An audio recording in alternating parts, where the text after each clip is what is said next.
Hello, my name is Akivainio, and this is an EDH deck. Well, I guess I'm more like building a deck for Erinis. And okay, so who is Erinis? Erinis is one of the new cards from the Commander Legends Baldur's Gate, whatever its name is. Um, and okay, so Erinis is like one of my favorites of the like. Okay, so um, black green is probably my favorite color combination in EDH. Um, I like being interactive and I like value. So this is like basically like modern rock.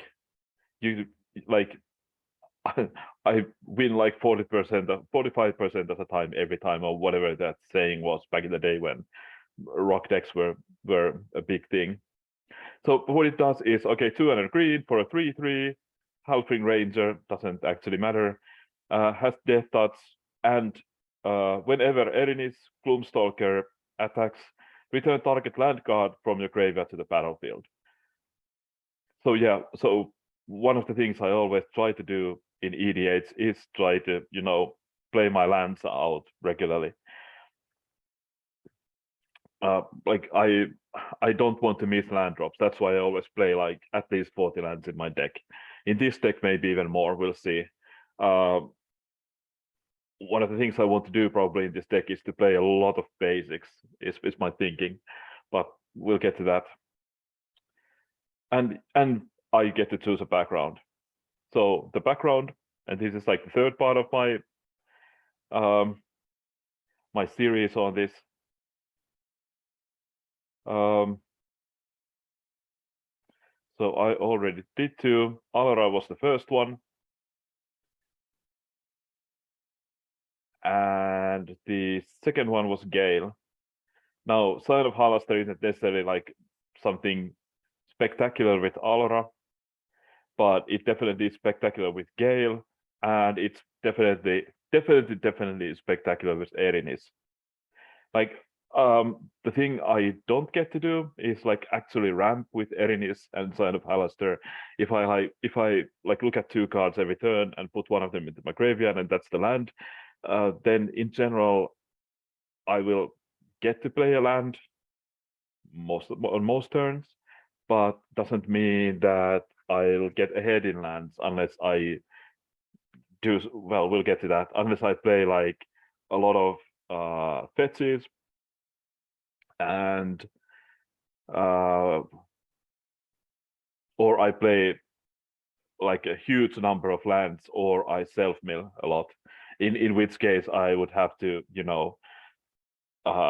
take a land from Sign of Halaster to my hand and put a land into the graveyard. And well, you only get to ramp with these two cards if you like see two lands with Sign of Halaster, or you draw extra lands or whatever. But okay, at this point, I don't have a very strong idea what I want to do with this. But I've started again. I'm using Scryfall as usual, and this is the deck editor within Scryfall, which you can get access to if you pay the if you pay like its one-time cost of like $10 or whatever. And not sponsored, but I just like this. I like to use this quite a bit because the search functions on Scryfall are so great. So let's start with okay, so color identity is less than equal to black and green.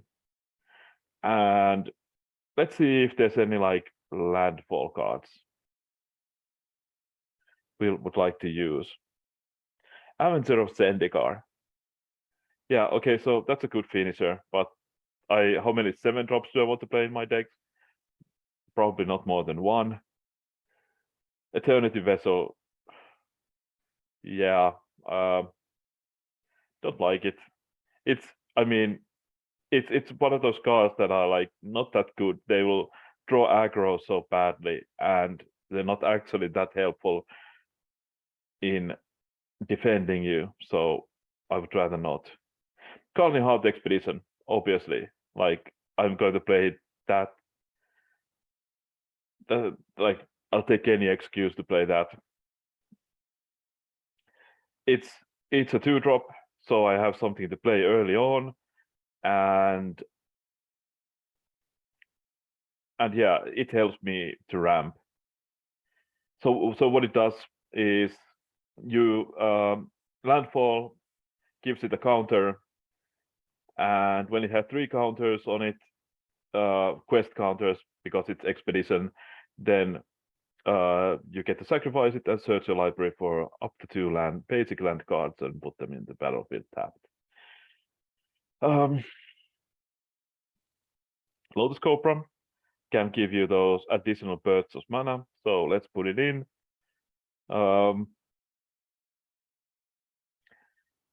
Okay, Nissa. So this is somewhat interesting. So a card that's not very good in general, does it become, and it would become slightly better in our deck, because again, most of the time we're probably not playing extra lands during our turns. So is it actually going to be like much better just because we get to play lands every turn? Probably not, but yeah, like, so okay, so my actual reasoning here is that it's not going to be especially good, but I do like to play cards that I don't generally play, and we can cut it later. It's no problem. Obnixily seems interesting.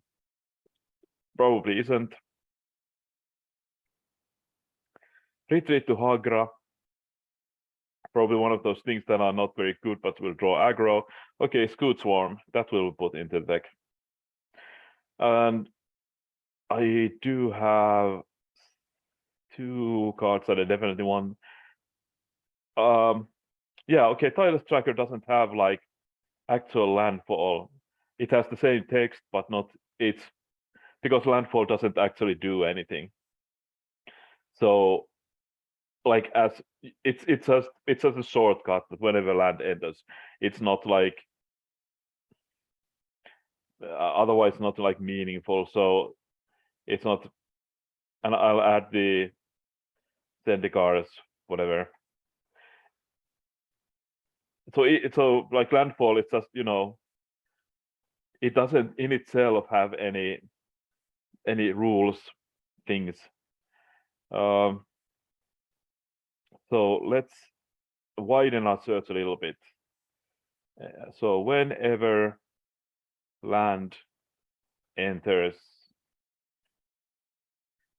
Truth Glass, maybe. So I'm okay. Tireless Tracker is 1.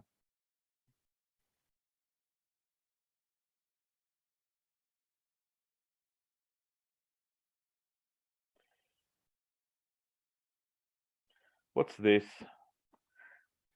Brain Stealer Dragon. At the end of your end step, exile the top card of your opponent's library. You may play those cards, blah, blah, blah. Nah, like 7 mana. I'm not paying 7 mana. Corsair, is that good? Yes, actually, Corsair is one of those ways that can actually enable us to ramp at least some of the time, because well, because the Erinis doesn't actually use up our play, obviously. So yeah, I think Corsair is a good one, good addition.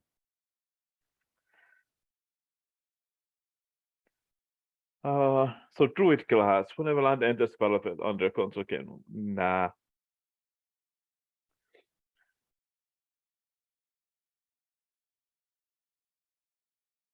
I don't think so.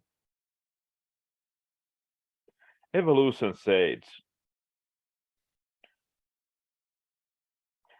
I'm going to put Evolution Sage into the deck just because. Just well, I'll take it out if there's no if it doesn't have any, if there's no like useful ways, like if it's not good enough. But at this time, I'll put it in because there's potential, at least, if nothing else. Is Field of the Dead still legal in Commander? Apparently so. I'm generally not that interested in playing it. Like, I have my limitations on what I'm willing to play, because I do want to keep my decks at least somewhat casual.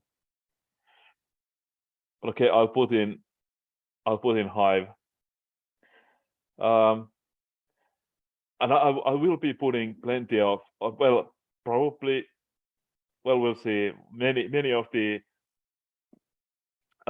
land creatures, just because I can replay them if they die, or Erinis can bring them back if they die. So they feel like very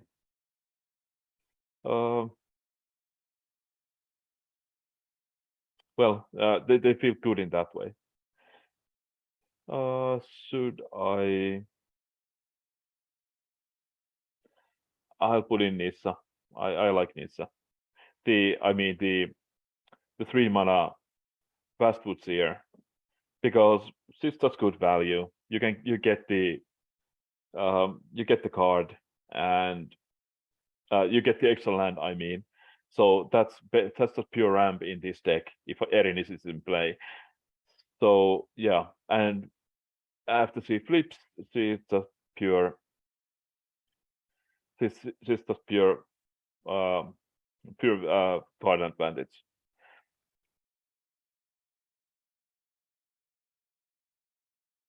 Primeval Bounty. I will put that. I guess in general it's going to be pretty good because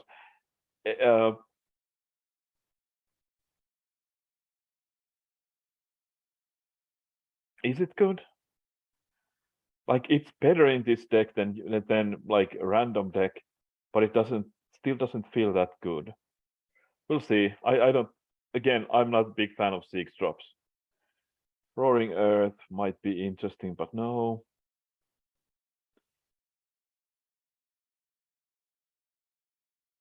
Well, there's a Tiles Tracker.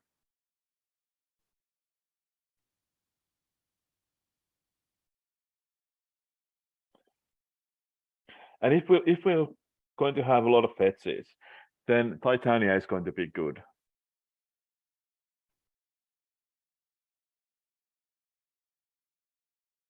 Yeah, Titania is going to be good. So yes, definitely. Okay, so that's a start.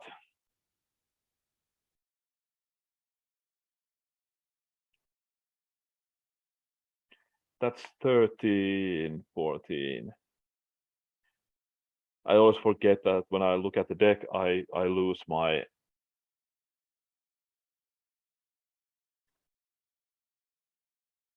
well, the search conditions I try to keep here. Okay, so format commander and color identity is a type land and has the text creature. I'm trying to look at various creatures here.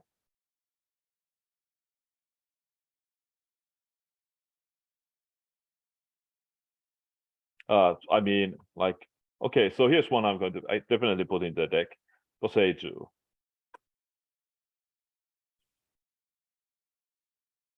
And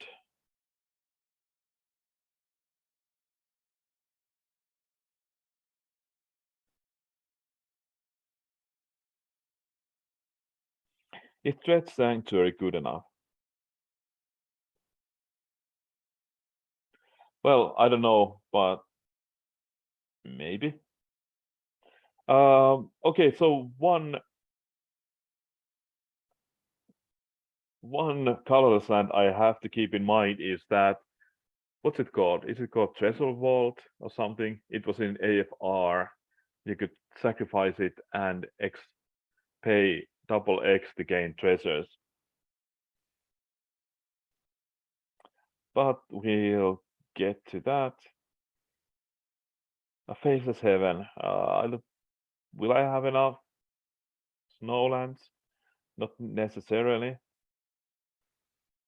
Okay, Foundry of the Consoles. That's a good addition. But also how I'm probably going to have to approach these cards is that I'm probably going to have to go over 40 for the colorless ones. I don't want to play like too few colored sources. You think Walkmire definitely.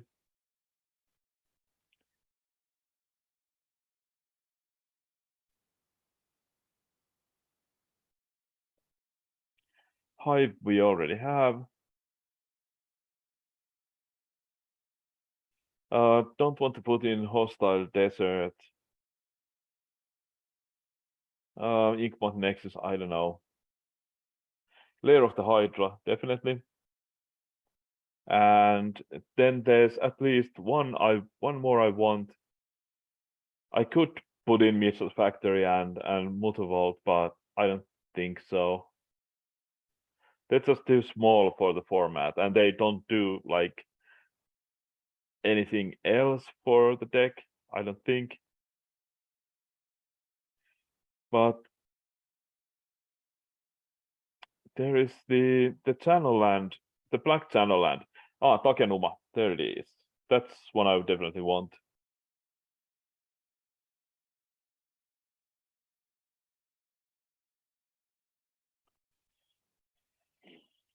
The Takenuma is in Tomb of the Spirit Dragon. Nah. Why did I even bother? Treat of Village, maybe, but not really. I'm trying to avoid like the two. Like Lair of the Hydra is good because you can pump all of your mana into it and it will be huge. And Hive of the Beholder or whatever it's Hive of the Tyrant or whatever it's called. At least you can exile cards from graveyards, which is an important effect in the format. So yeah. Urza Saka.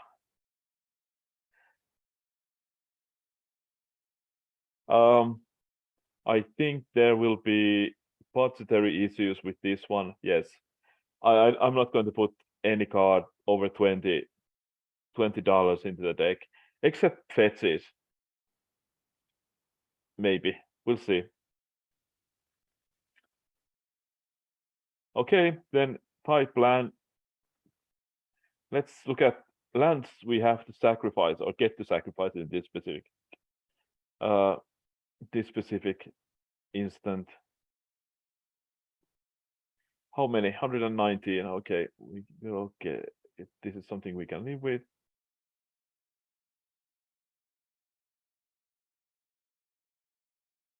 Nah.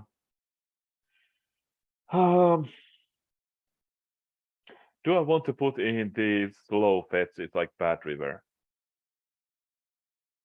There isn't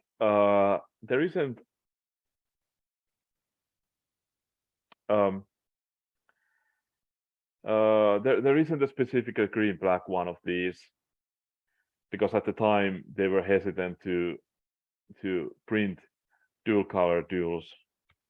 Enemy color duels, that's what I meant to say. But okay, let's not do it at this point. What I do want to do is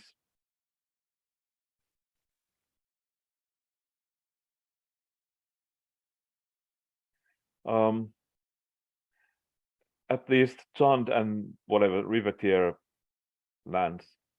Okay, so Blighted Woodland, yes. I will put in all the fetches that I can use. So Procase hard. No, well, not every one of them. The ones that can find the ones that can find both colors. So that means that fetches that only find swamps or forests are fine because they can get me cards like what's it called? You know, the socklands basically. And then the ones that can find either basic land. I think that will be enough. I'm thinking that will be enough. And then cryptic caves, yes. Being able to sack that often is not a bad thing. Command beacon.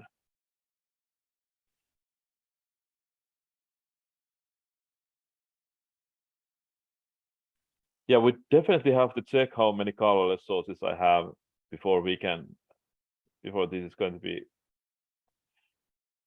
to be good.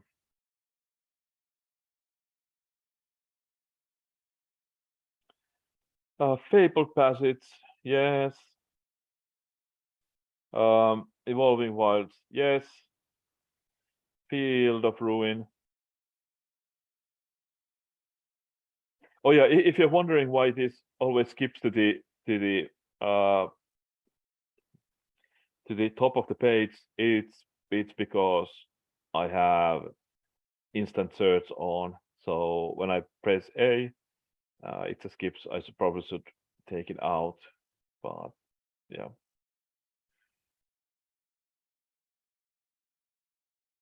Okay, so Oasis.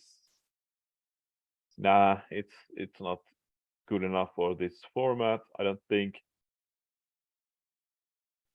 Although the thing is that I haven't actually played in a while, so things might have changed quite a bit. But yeah, Sun Panorama, that's a good one.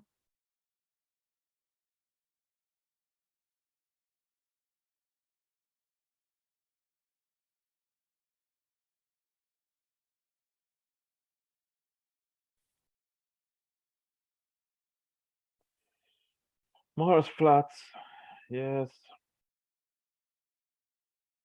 Misty. Okay, so now the price is going to not in peatland, obviously. The price of deck is just getting out of hand now.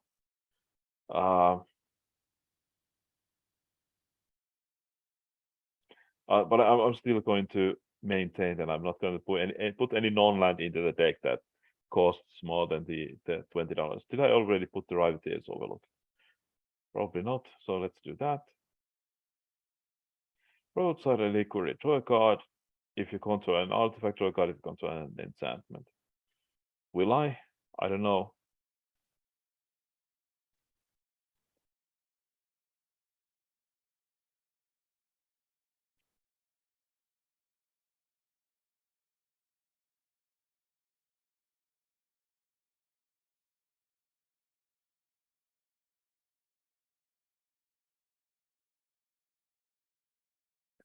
Sorry I'm being so quiet currently. Do I want Skemfar Elder Hall? I don't think so. Strip Mine? Yeah.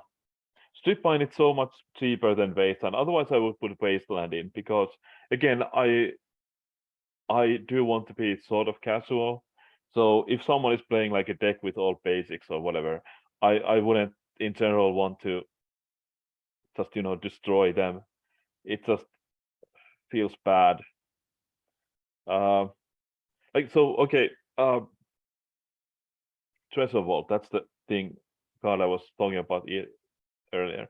But so okay, here's my thinking about all this. So when I'm actually at the table, I do want to play as well as I can. Like I want to respect the other players. I want to respect that they are playing this format because they want an interesting experience, and I'm hoping that they also respect my wishes in this well in this particular way. But I'm not going to I'm not going to play CEDH. So I would much rather I want to make my decks functional, but I don't want them to be like absurdly well efficient. Like I like games like Twilight Imperium, games that basically take forever to finish. And is that a good thing? I don't know. But yeah, so I like that kinds of games that I can take my time with. That you can like with Twilight Imperium, it can take the whole day, and still like on those last moments, there can happen a lot of things that are hugely important for the game overall. Like, well, the games are often decided on like after 12 hours of play or whatever, and I enjoy that immensely. Like you have to. I don't want EDH games to take that long. I have been in a 7-hour game, and at some point, because you try to keep so many things in your mind all the time, at some point it just wasn't fun anymore. You just kept it was just hard to remember everything. But yeah, that's like 3-hour game. That's nice. That's interesting. That's good, at least for me. But yeah, so okay, now I have plenty of different ways of fetching. I'm just wondering if there's too many, but we'll get back to that. Like I'm probably going to play more than 40 lands. I don't want to count cards like Command Beacon that don't make colored mana or get me colored mana. I don't want to count those as part of my land base, even though they are obviously lands. So we'll have to take that into account. So, but there aren't that many currently. Like Command Beacon, Dread Statuary, Cryptic Caves, and well, Strip Mine and Treasure Vault. So that's 523. So that gives me room for like 17 basics at least. Well, yeah, we'll see. We'll probably cut some of the fetches.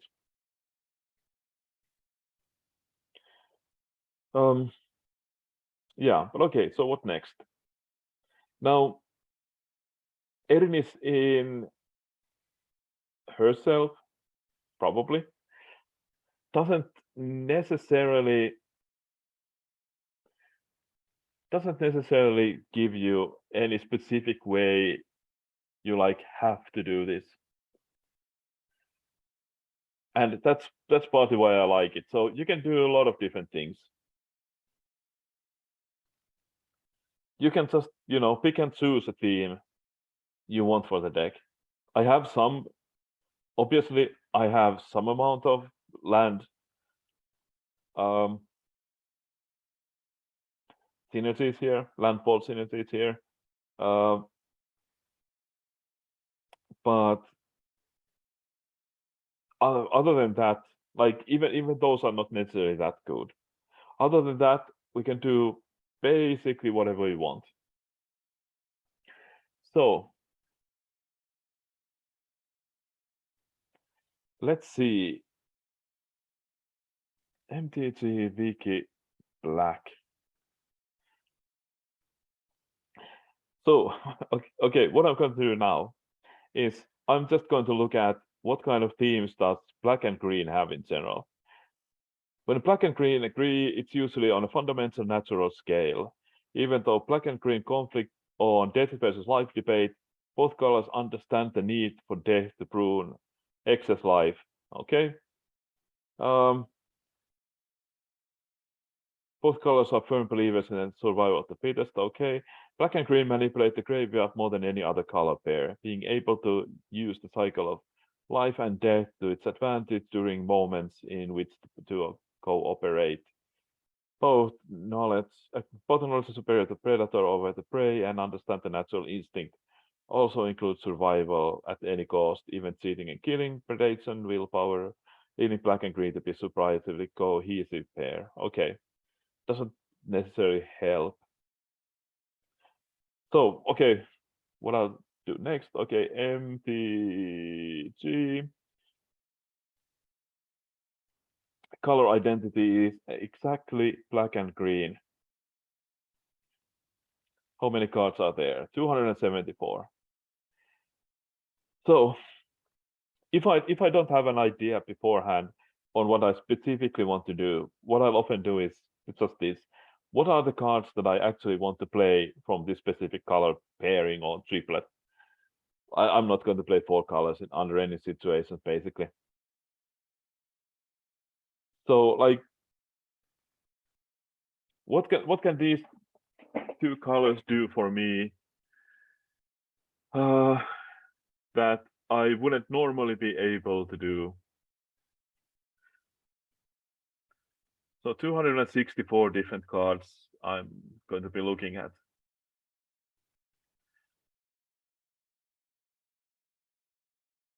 Okay, let's look at, can we find some interesting mill cards in this way?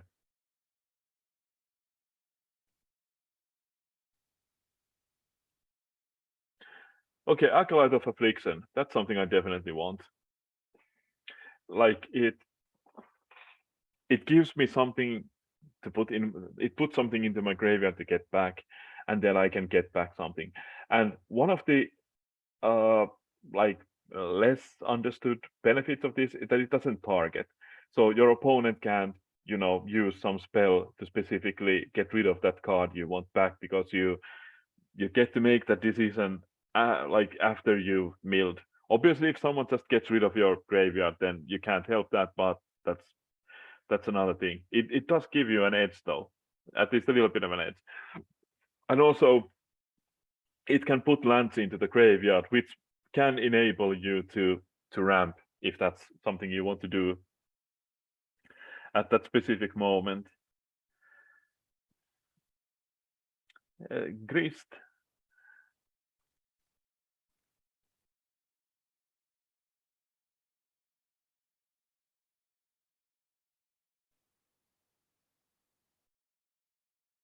Do you want Grist? I don't know. Nyx Weaver would feels interesting. Old Radstein. That's one we want. Yes, Old Radstein or Radstein. Don't actually know which one it is, but Skull Prophet. I like Skull Prophet quite a bit. Because yeah, it has 2 very distinct uses.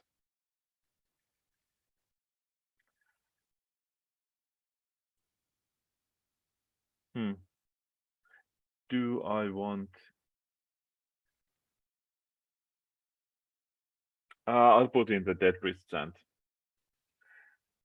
It's kind of random, but there it is. I do remember there was a time when someone actually played this in Plot Constructed and made top 8 of the top of the Pro Tour. If you don't remember this, I never heard of this. He was actually a judge, and like he had gone to a PTQ, and he was thinking that he was going there to judge, but he had never remembered to actually respond to someone told him that yes, that okay, you've been accepted, and he never remembered to respond to that. So he actually, so they got someone to replace him, and so he just played the PTQ, and he won the PTQ and made it to the Pro Tour and made it to the top 8. I don't think I've ever seen him anywhere after that, so I guess he went back to judging, but yeah.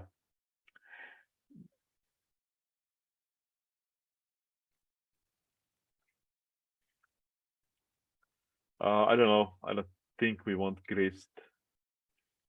But let's see if we have like other cards that are interesting that can self-mill. Age of Suffering is actually kind of interesting.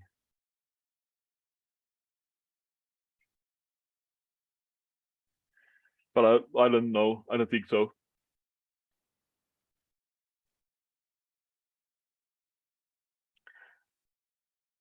It is like 5/4 flyer, so that it 5/3 flyer, so that it will eventually kill. And also, yeah, let's put it in. It can't be that expensive, can it? Nah, very cheap actually.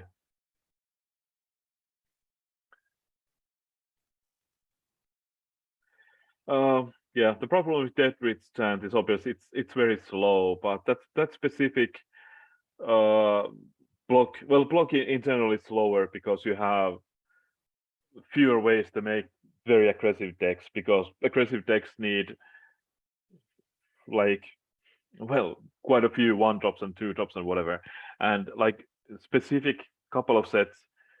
Oh, I guess I have to explain what block constructor even means.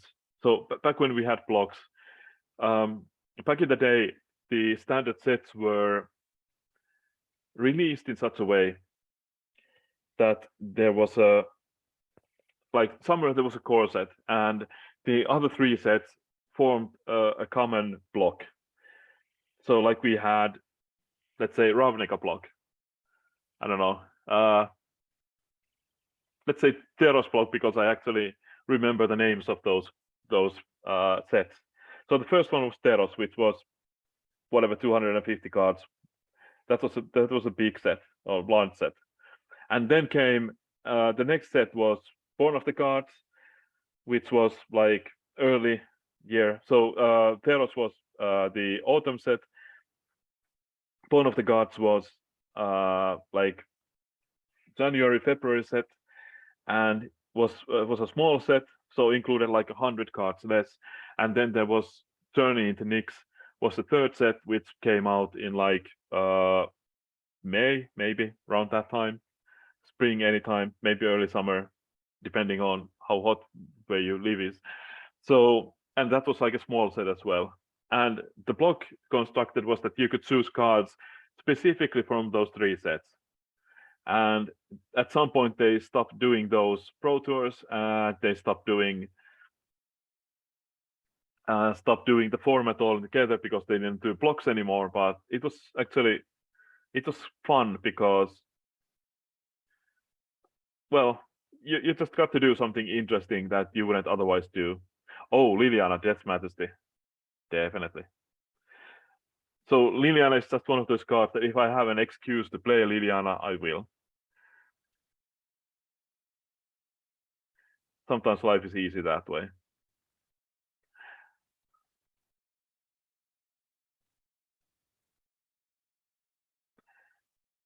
But yeah, so block constructed, someone actually played the Dead Bridge Chant. And actually, yeah, that Ravnica wasn't the last one. The Theros that followed it was the last one that actually had like a block pro tour, which Patrick Chapin won in order to get to the World Championships, and came second again. But yeah, okay. Look, I'm learning here. I'm not. So what did we actually add there? Okay, I added Liliana. I added Dead Bridge Chant. I'm not sure that Dead Bridge Chant will be there because it's at the beginning of your upkeep.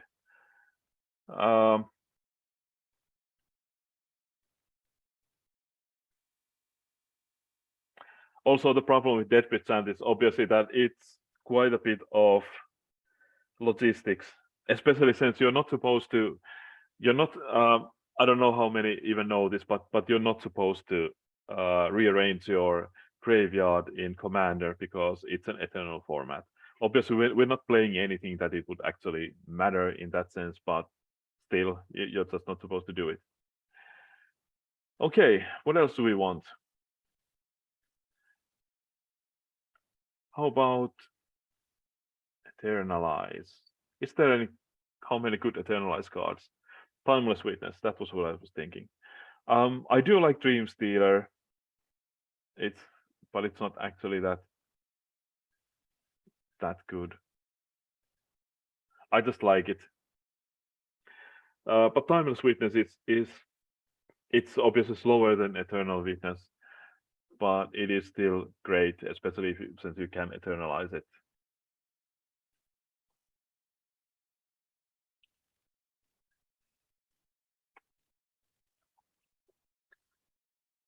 Okay, so let's get back to the cards that are specifically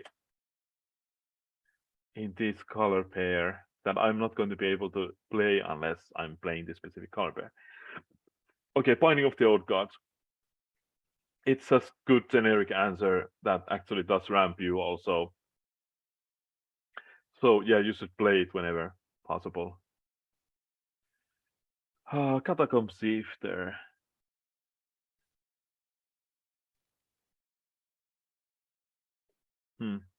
I do like it, but no.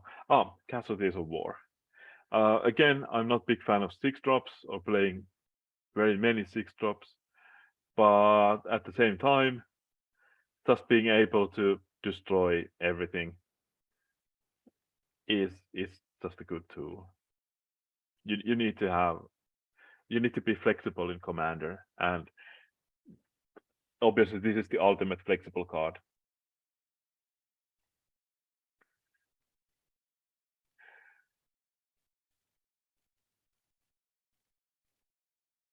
Well, let's see.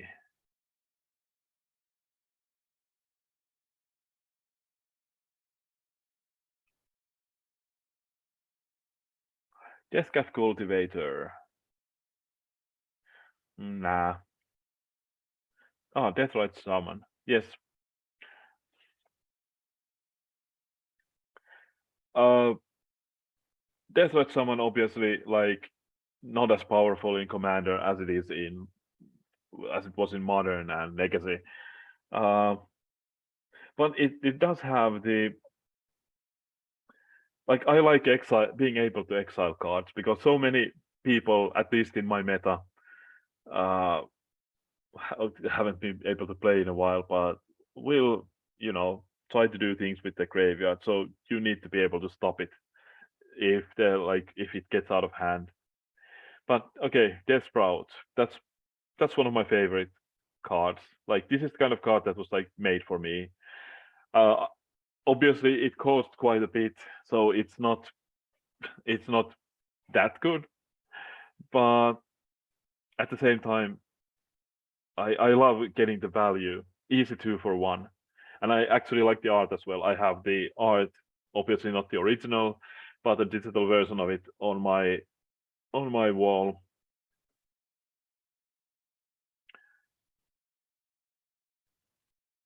Destined to lead. Like Destined to lead. This is one of those cards that sometimes it's very good, but it might be hard to set up. So I guess not.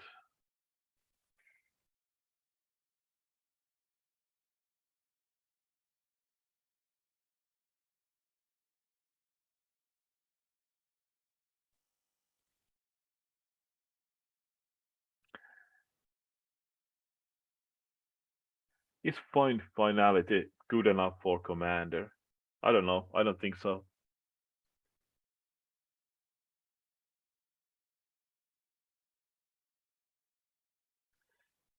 I do like this specific version of Garrok.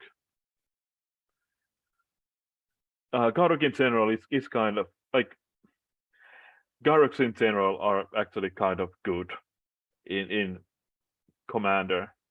I like to play more Planeswalkers than most. Uh,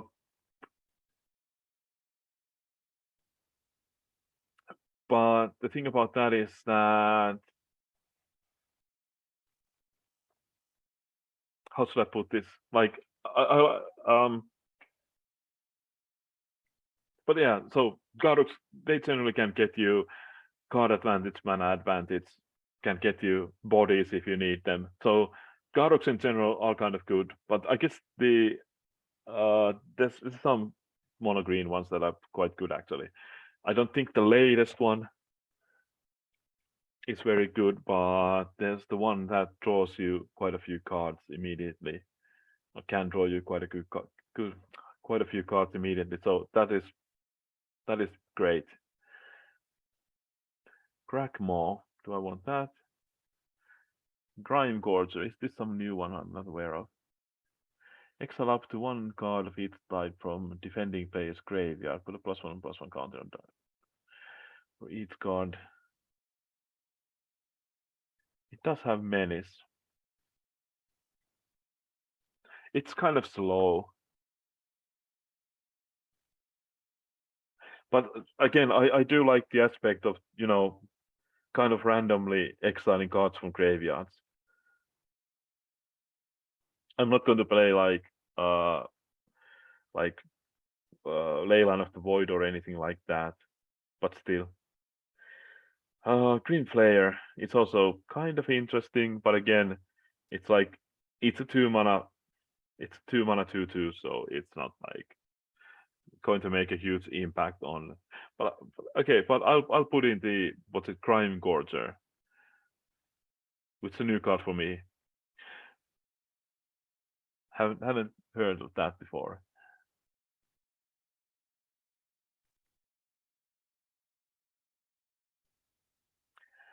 Harald unites the elves. Harness Infinity. I'm sort of tempted.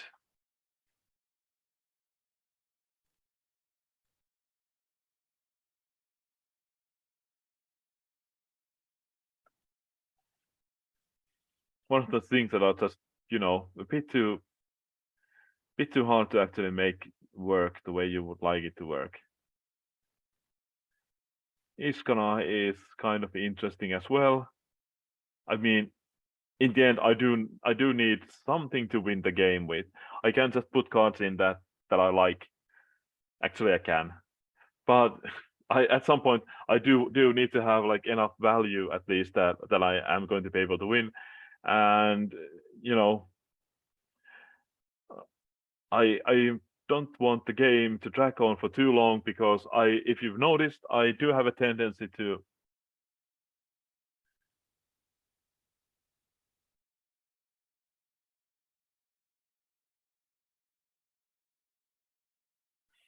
Old Stick Fingers. Is that interesting? That does put cards into my graveyard, but I don't know.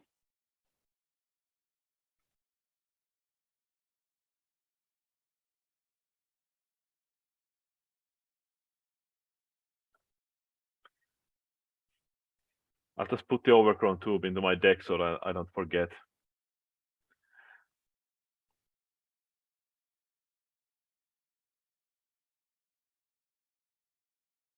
But okay, Mortality Spear is generally just a good card. It can be sometimes helpful if we can gain life somehow. And I think we probably have something we can do to gain life. Not sure that it's going to be that interesting, that many things we can do, but some.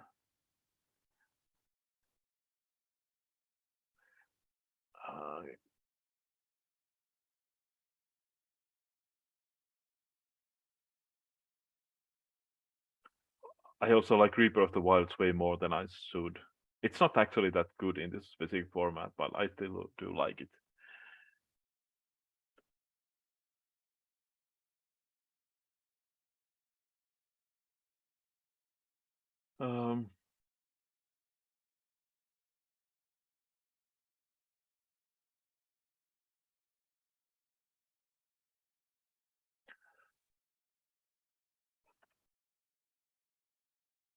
Heat Rock Monster, that's definitely one we want.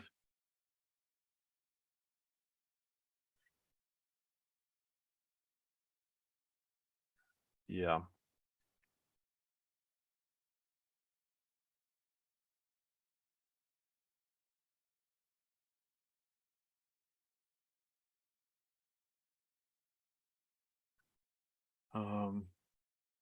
Again, where was I?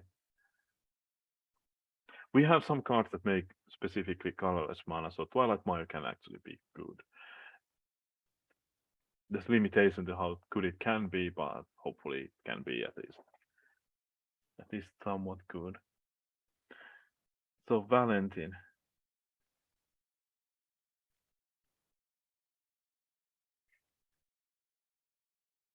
Again, that's something that interesting to me.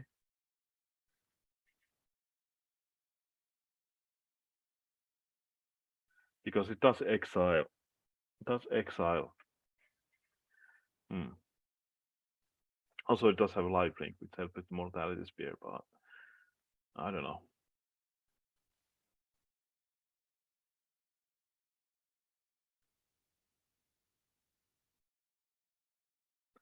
Uh, so one card I will, again, if I have any good excuses, I will put Raska in. I like Raska very much. Um, should I even try to explain that? It's just a good, like, generic way of, uh, you know, handling things, destroy things so that you can get on with the game. Stop your opponents from using, like, well, um, well, whatever. Um, I do know that I am finding this, like, the openness of the deck is a bit problematic for me. Apparently, I'm not sure how I want to approach this deck. I have a lot of different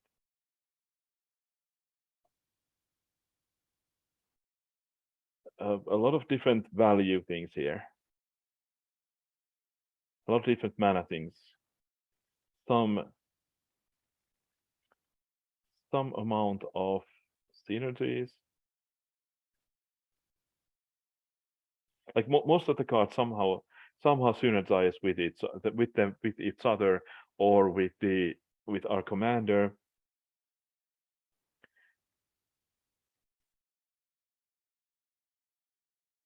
Again, at least in some way, but it's not like everything is currently like. Hmm.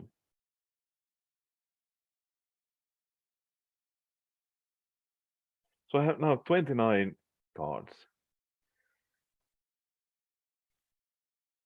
If I'm going to play like a little bit over 40 cards, I will need some more. Um,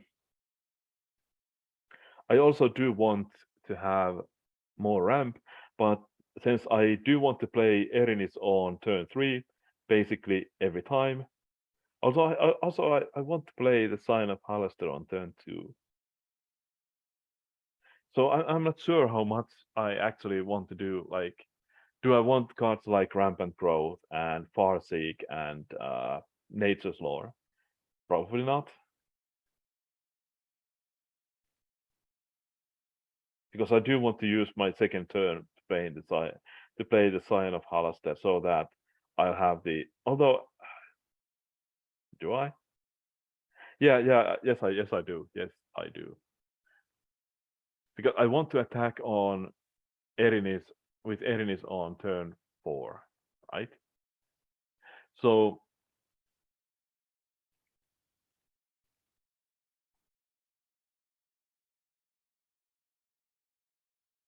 yeah, so I need to have um, a land in the graveyard at that point. So if I play Scion of Halaster on turn 4, I'm that's it's not going to be helpful in that regard. Obviously, I can have like a fetch in my graveyard at that point already, but I don't know. I at this point I'm thinking that I need to lose some of the slower fetches in my deck. Like basically any of the fetches that don't. Okay, the Sun Panorama I'm definitely going to need to lose. Just put basic instead into my deck. So I'm currently thinking I want to have 45 lands in my deck. So that makes 55 cards, 2 of which are my commanders or in the command zone. So that's 53. And currently I have 21, 26, 28, 27. And let's see about uh, the curve. So I have 1/1 drop, 4/2 drops, 8/3 drops, 7 with CMC4. Yeah. Okay, so and well, this is going to be difficult in some ways. Like in general, if I was able to ramp on turn 3 or turn 4 or whatever, what I would generally do is if I have like a lot of let's say I had like a commander, 3-mana commander, when it enters the battlefield, fetch a land from your deck and put it into play.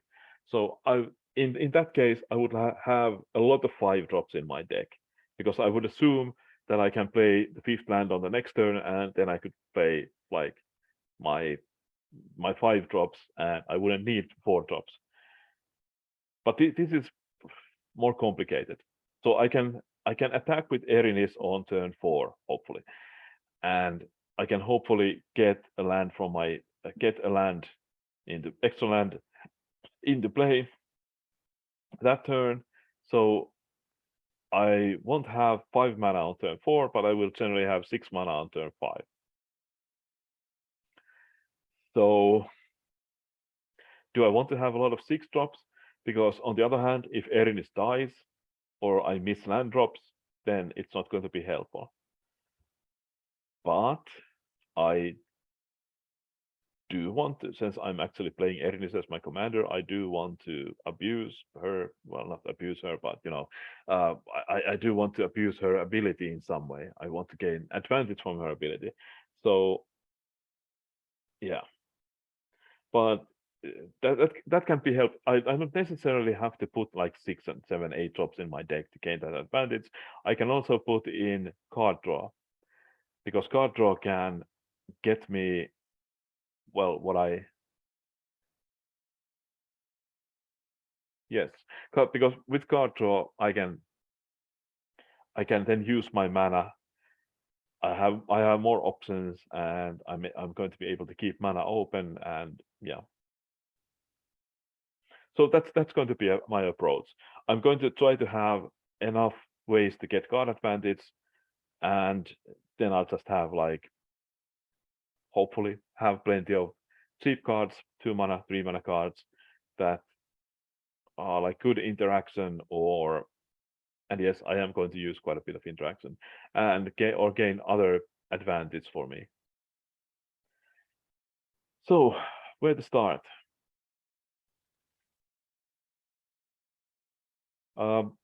Okay, so one thing I am going to put into the deck is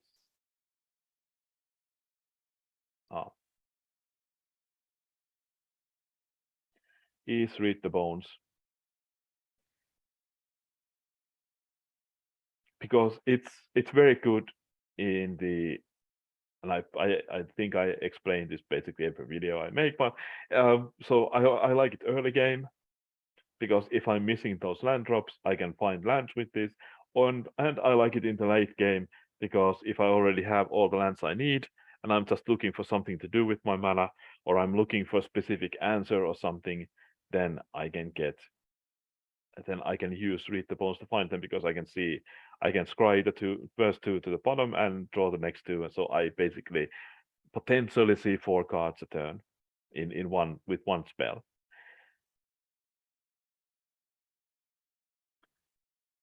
And like things are very bad if there's like no lands in the 4 top cards of my library. It has happened before, but yeah, there we are.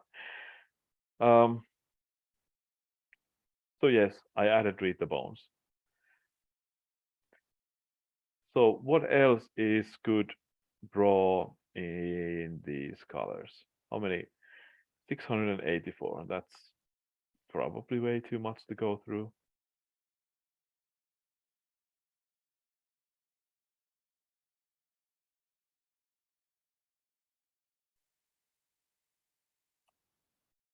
But good card advantage tools. So let's see, do I have ways of making like tokens? Well, I can add them later on, but so did this make tokens? Yes, insect tokens. So one thing, okay, I hate Toski. One of those cards I just hate. Let's put it in the deck anyway. because it is a good card that it is definitely good at drawing cards for me. Especially if the opponent doesn't have an answer to it immediately.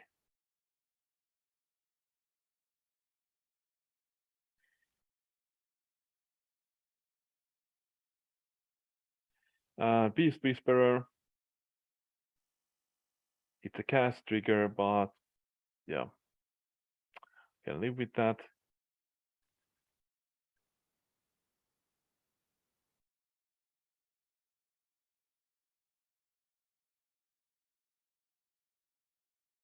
I like Kalos Bloodmates. Again, because it has the exile targets player's graveyard. This is again like an important ability to me. So I want to have plenty of ways, having that ability available to me. Just being able to exile things.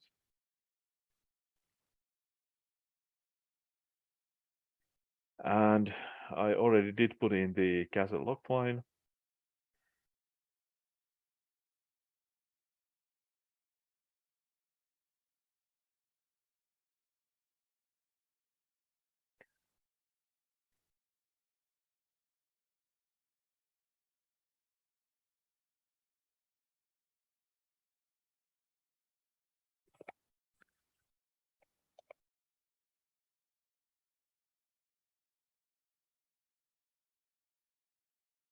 Hmm.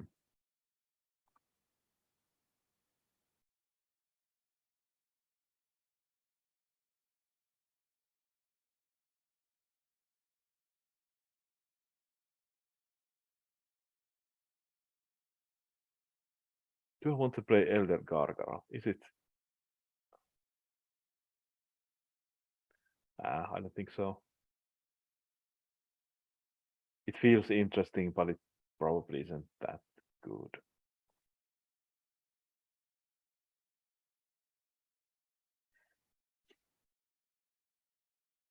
Of course, it depends on your meta. So what often happens, obviously, in Commander is that 6/6 just isn't big enough. It can get easily outpaced like something huge.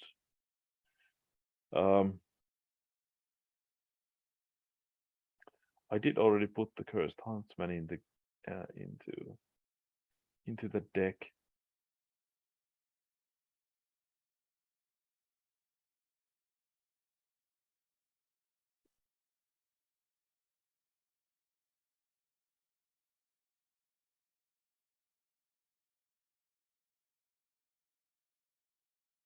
Yes, Guardian Project. That is a good one. Just need to remember to put enough creatures into the deck, because otherwise it's not going to be very good. But we'll check that.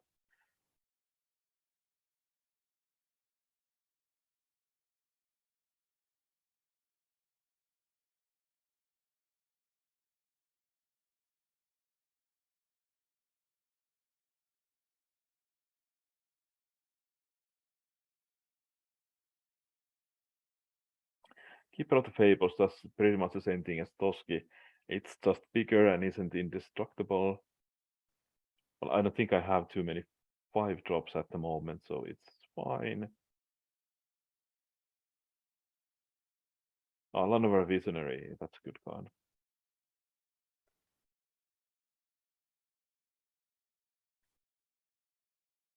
As I said before, any excuse to play Lilianas. Also, haven't played LoL much outside of Arena, but it is something that can do a lot of work, is what I'm trying to say.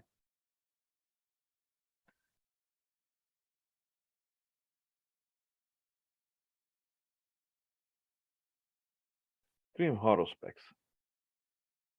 Did I miss it? Probably.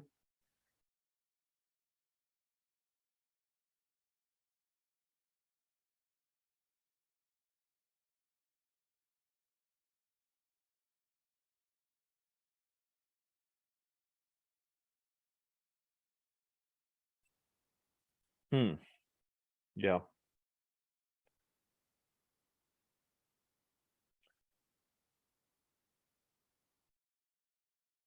Orhan Frostfang is generally quite a bit better than the storytelling thing, whatever its name is. I do like Owlbear, just because I generally don't have very good memories of Dungeons and Dragons, even though I am a big fan of role playing games in general. Dungeons and Dragons just isn't for me. But Owlbear is like one of the first things you meet in that introductory uh, adventure. Some introductory adventures that I played a long time ago. Although now there's a rust monster. That's the thing. Yeah, you meet a rust monster in that first. There's like a solo thing. It was in the old Dungeons and Dragons Red box in the player's guide. I don't know if this still exists. There's this solo adventure where you play with a fighter called uh, Fleetwood, if I remember correctly, and you meet the last thing you meet there is a rust monster.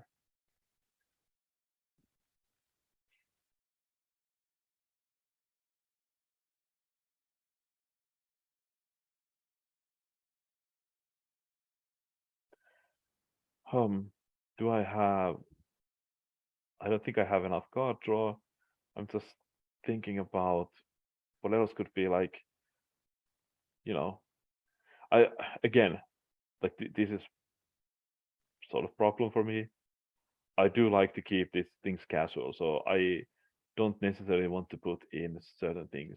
Silos Backmate I'll put in. 3D is 3/3 is not like something to sneeze at in EDH. It is a body, and usually it doesn't do anything. I'm contradicting myself, I know, but so but the thing is that sometimes the 3/3 can actually stop quite a few things, and especially since your opponents will know that you're willing to let this specific card go, because 3/3 is not going to win you the game, so you can just jump with it. So it might make them less likely to attack you in certain cases.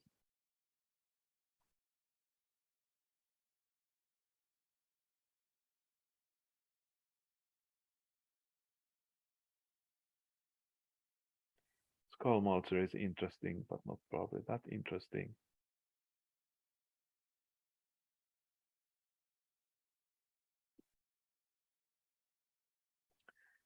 Solemn Simulacrum. I'm always debating this. Do I want to play it or not? I mean, it is a good card, but I don't like my ramp cards to cost quite that much. But on the other hand, we can, if Erinis lives, we are able to. Oops, we are able to use it. Now I'm feeling like I'm in a situation where I definitely need to start. Sorry about that. Start checking my mana curve, because I keep putting in cards that are 4, 5, 6 mana. Or in that last one, obviously the Great Hens is generally not going to cost me like 9 mana, but I still it's still going to cost something. So I have to keep making sure that everything is fine. All of Blossoms. I do like that quite a bit as well, and it's 2 mana card. But okay, so again, there is this problem that I do want to use my second turn for the Scion of Halaster. Um, so that does make me a little bit more hesitant to put just anything into my deck or any specific cards. Oh, yeah.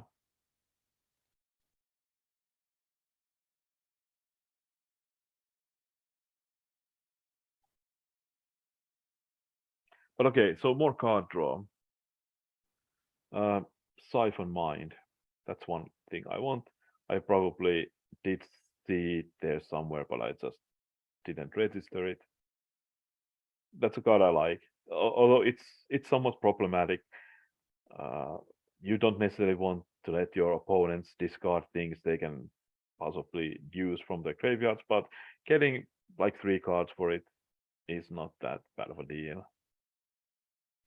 And now I just added more lands, so now I'm at 32 lands and non-lands 45.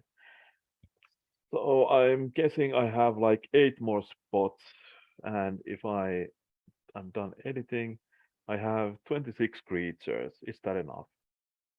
Probably. And I have plenty of ways of drawing cards. Yeah, I have. Well, Scion of Halaster doesn't draw cards, but in combination with Erinis, it's going to be. It's not going to be only card selection. It's going to be positive. It's going to be card advantage, even if it's not on its own. Kalos Bloodmates can draw me a card, so that's one. Course of Griffix can help me find lands, that's 2. Evolution Sage, do I want to actually play that? How many Planeswalks do I have? 6. So let's remove the Evolution Sage. I don't think it's going to be that helpful. Old Ratstein can give me treasures, so that's helpful. Another Visionary can draw me cards. A card. Nissa will find me a land and draw cards later on, and actually able to ramp as well. Tireless Provisioner can make treasure. 4 tokens to treasure tokens, yes. And Tireless Tracker can draw me cards. Acolyte of Friction can find me lands if necessary. Beast Whisperer can draw me cards. Let's remove the Crime Gorger. It's not going to be. I don't think it's going to be that meaningful here. I guess I'd rather play Scavenging Ooze because it is. It can come into play and immediately start eating. So yeah, let's do that. Backmate can draw me cards. Time of Weakness has card advantage. Toski draws me cards. It's of Suffering. It's weird, but yeah. Keytrog Monster. So currently I do have 1 7-drop, several 6-drops. I do have plenty of mana. So yeah, I am going to remove. I listed a couple of cards I wanted to remove. So Evolution Sage, remove, and what was the other one? Crime Gorger. And let's add Scavenging Ooze.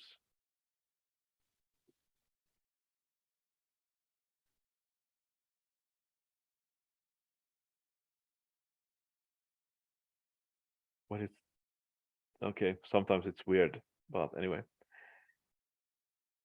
So now I have 25 creatures. So what I'll do next is find creatures that destroy something when they enter the battlefield. Let's add the destroy because I now have what am I thinking? I now have some synergies with specifically playing creatures. So what I'll do next is, add creatures I can play.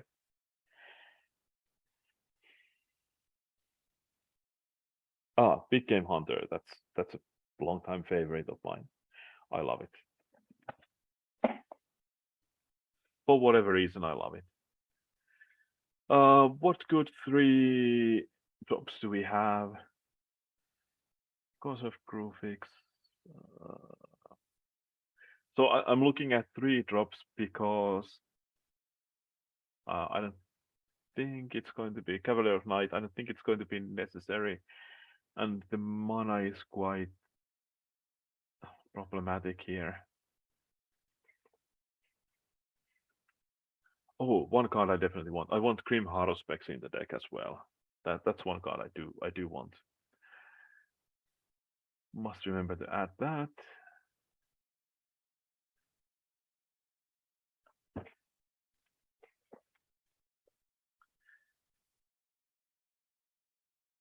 Gem Razor, that's a good card. I probably don't have many humans in my deck.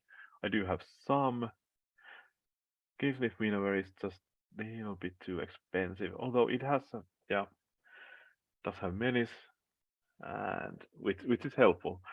And it's bigger body than Ravenous Chupacabra, which I am going to put into the deck as well. Gogla. Gogla is a bit difficult to cast. Um, and again, I've said this many times that I want to try to avoid like 6 drops, but yeah, what can you do? Murderous Rider, definitely.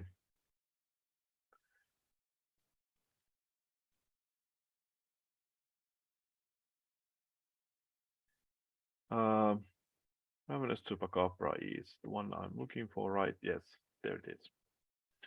Okay, so let's check what do we want next.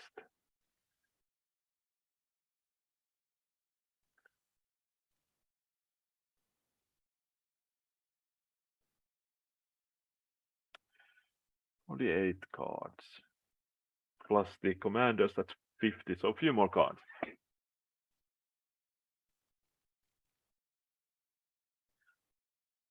Now, do I want more interaction? I don't have much like in the like form of instant speed interaction currently, so that might be helpful.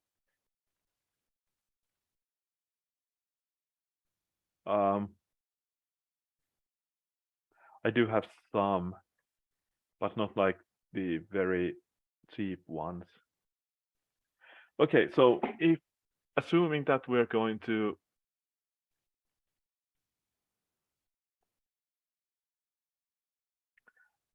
we are going to have plenty of mana. So what's it called?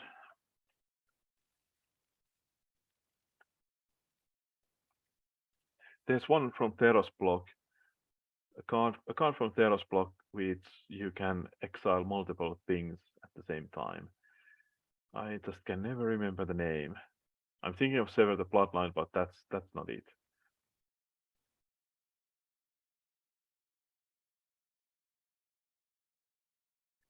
Oh, there it is.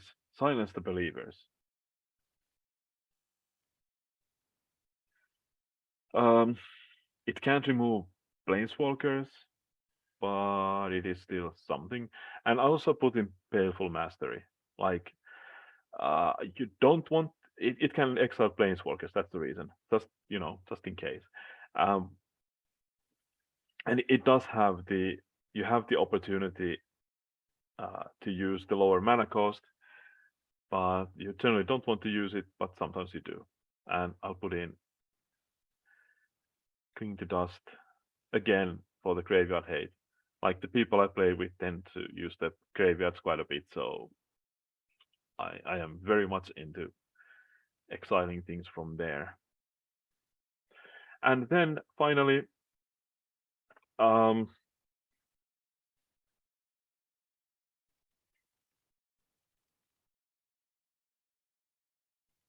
I'll just put in a couple of good removal cards. Like if I, like some. Okay, so Hero's Downfall is one. I want to play Hero's Downfall definitely. Again, sometimes you just need to get rid of those planeswalkers. Like if it's something like Karn or Yugin or whatever. Um, I'll put in Hacker Mauling. Artifact, yes. And then the Hero's Downfall. Where is it? Did I already? Hero's Downfall. Yes, there it is.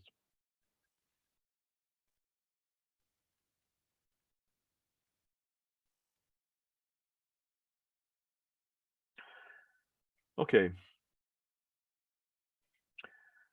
What does the deck look like now? I still probably the curve is higher than I would like, but so now we have.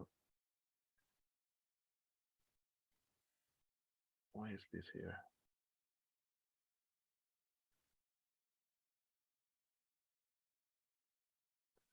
Hopefully I didn't break this.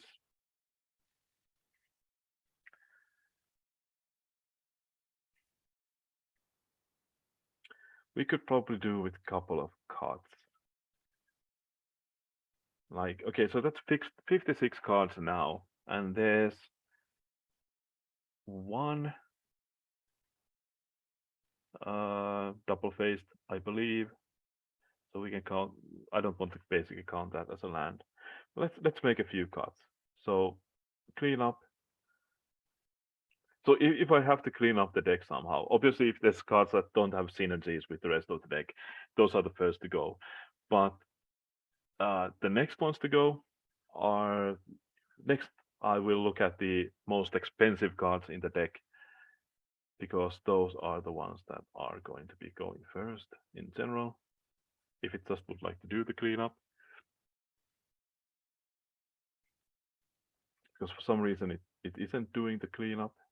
So what the cleanup should do is it should basically just put everything in the right order, I guess.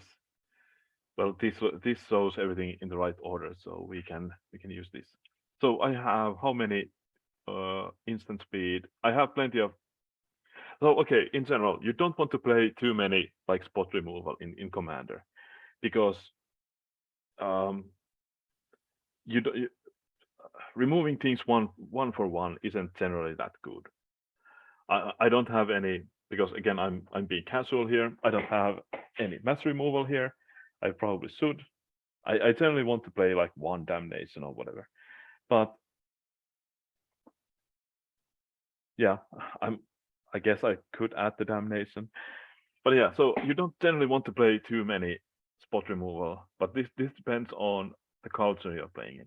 So how I generally approach this game is that I want people to be afraid of attacking me.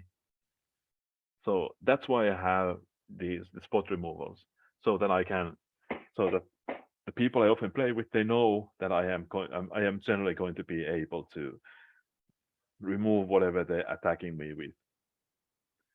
But if it takes a little bit of time. So the other approach to this is just play death touch creatures. It's also helpful, but I'm not sure I want to go that route. Um, but again, I do want to make a few cuts.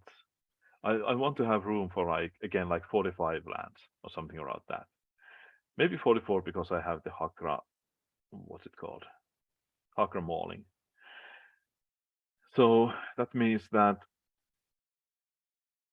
so 44 lands, that means that, okay, so 56, so that's 33, 39, 50, 56. No, too many. 33, 39, 40. I jumped a 10 there, so 46, 54, 58. So what to remove? I remove this Siphon Mind. I like it very much, but it does have sometimes it's just not very good, because the problem is that again your opponents can put things into the graveyard which are not necessarily helpful, which can actually help them more by being in the graveyard than you, and getting those extra cards, and I can get extra cards in many different ways here. So in that sense, it's not necessarily that good. Um, so I need to make one more cut. Gem Razor, maybe.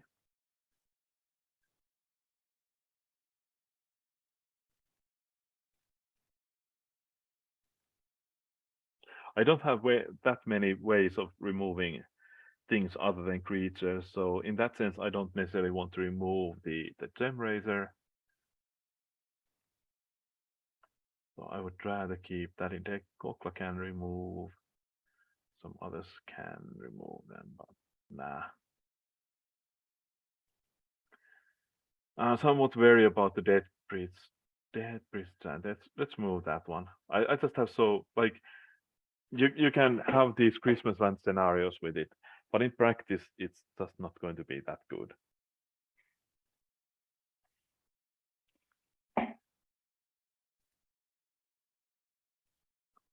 So okay, that's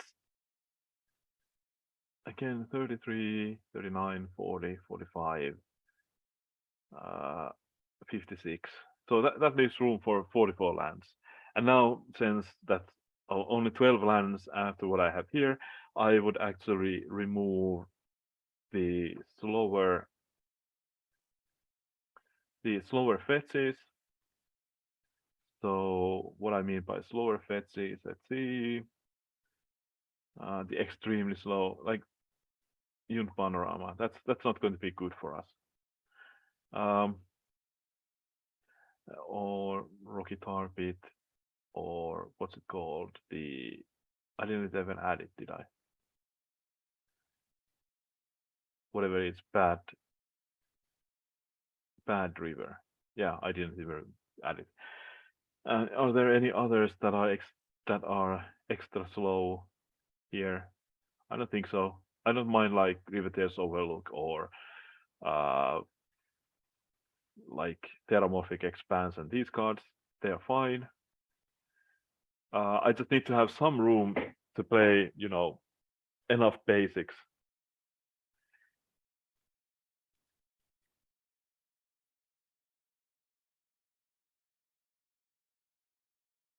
So that I always have basics to fetch. So is 14 going to be enough? Not sure. I think I'm also forgetting, like I have Blighted Woodlands, but there is another one that does similar things. Can't remember the name. I guess I'm fine without it. So okay, so next, how many fetches do I have? Blighted Woodland fetches, Bloodstained Mire fetches, um, Evolving Wilds fetches, Fable Passage fetches, Field of Ruin, uh, Mars Flats, Misty Rainforest, Polluted Delta, Prismatic Vista, Gravity's Overlook, Terramorphic Expanse, Verdant Catacombs, Windswept Heath, Wooded Foothills, and Woodland Foothills. So that's 14. Is that too many? I have room for like 14 basics now, and like I don't necessarily need more than one. I need the one that I can bring back again and again with Erinis. So I am not even that sure that I need 14. Like 14 means that I probably will have one in my opening hand. Like because 7 times 14 is 98, so that's, and I know that's lazy math, but that gives you an idea that yes, I probably will have one of those fetches in my opening hand. So it would be good to have that many.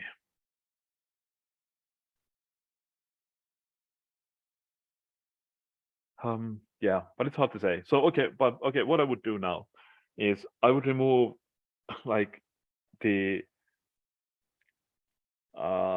the most expensive of the fetches here because it's not going to they're not going to work out very well. Well, no, it's just that I want to keep the budget down, and then I would add enough basics. Like I wouldn't mind having like 20 basics here.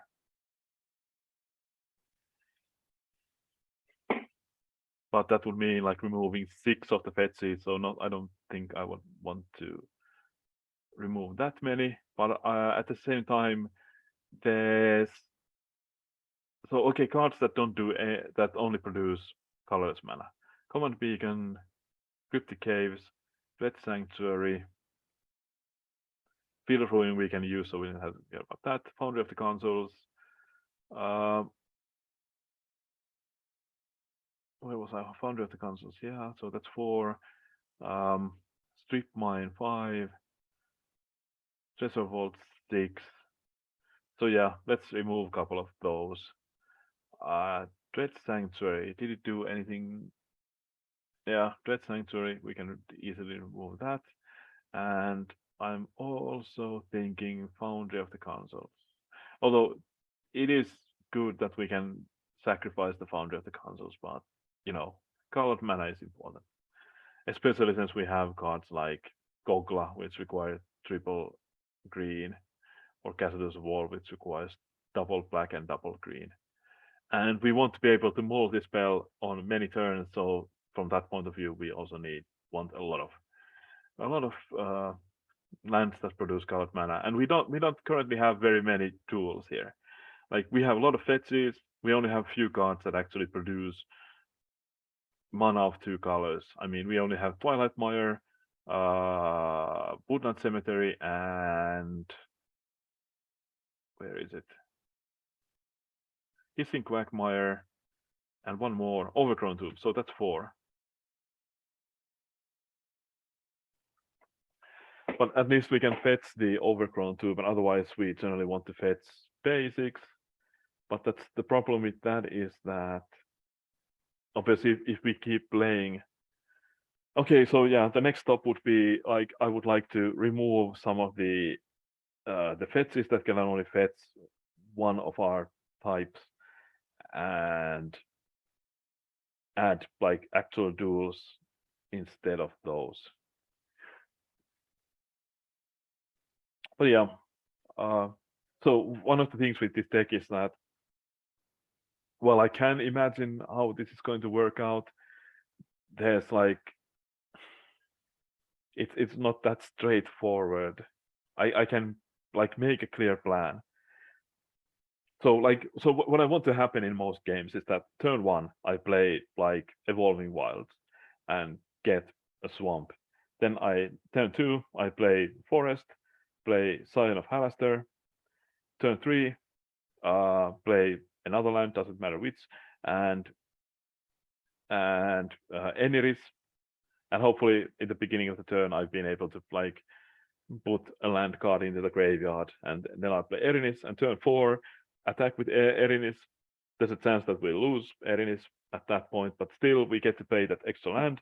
So next turn, if we get to play a land, other land here, next turn we will be able to replay Erinis. So that's not going to be a problem.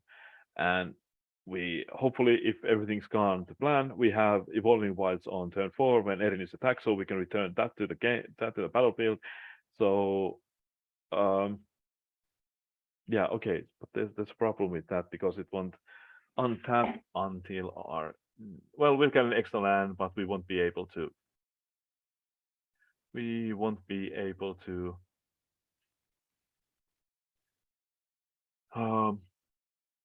We won't be able to, replay Erinis. Did it come into play? No, it doesn't come in play tapped. What am I thinking? Okay, so yeah, I think I'm happy with this. Like again, this isn't going to be some this isn't going to be some ultra fast competitive deck or something that can easily Lilian Dreadhorde General is that expensive. Oh no. Granite Heads, what?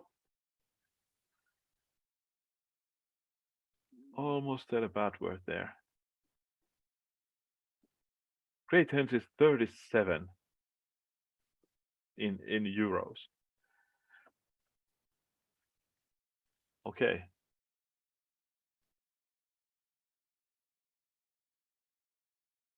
Okay, I'll leave it in.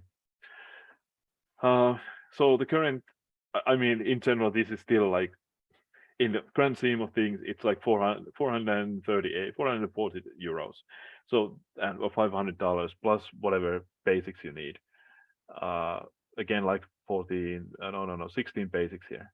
So yeah, it's like $500 or 440 euros. So in the current scheme of things, that's actually kind of a cheap deck for EDH. Pretty much any format besides Pauper and Standard. But yeah.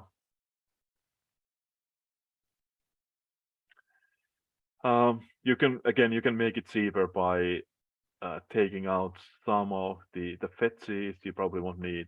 Like Misty Rainforest is probably extremely expensive. Actually not, it's kind of cheap currently. Follow the Delta is more expensive than Misty Rainforest, has it always been the case? I don't know. Anyway. But you can take out some of the more expensive fetches if you want to take the down. Although I guess this is one of those cases where you shouldn't follow my example exactly. You should maybe like follow my thinking about how you want to approach your deck. So how I want to approach my deck, I just want to want it to be something that I can enjoy playing. So that's why I have a lot of planeswalkers. That's why I have interaction. That's why I have plenty of value cards.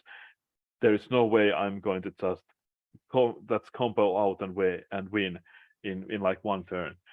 Like I can probably grow the plants produced by Avenger of Zendikar quite fast, but it's not going to be like a one turn thing anyhow. Yeah, I can like in an optimal situation, I can get like I can play a fetch, get a land from the fetch, attack with Erinis, return the fetch to the game, and then again, then use it again, and at that time I have like 4 triggers. So yeah, I can do some nasty things with Avenger of Zendikar, but it's not that nasty. It's not that likely, and your opponents can hopefully see it coming. They should be able to see that coming. But yeah, it's again, it's one of the things that I just enjoy and like value things. But anyway, so thanks for listening. If you made it this far, I have no idea how long this is. Probably way too long. If you feel like it, go ahead and do the YouTube things, and yeah, I'll see you next time. I have no idea what I'm going to be doing next, but at some point, yeah. Now, if I can only find the way to stop recording.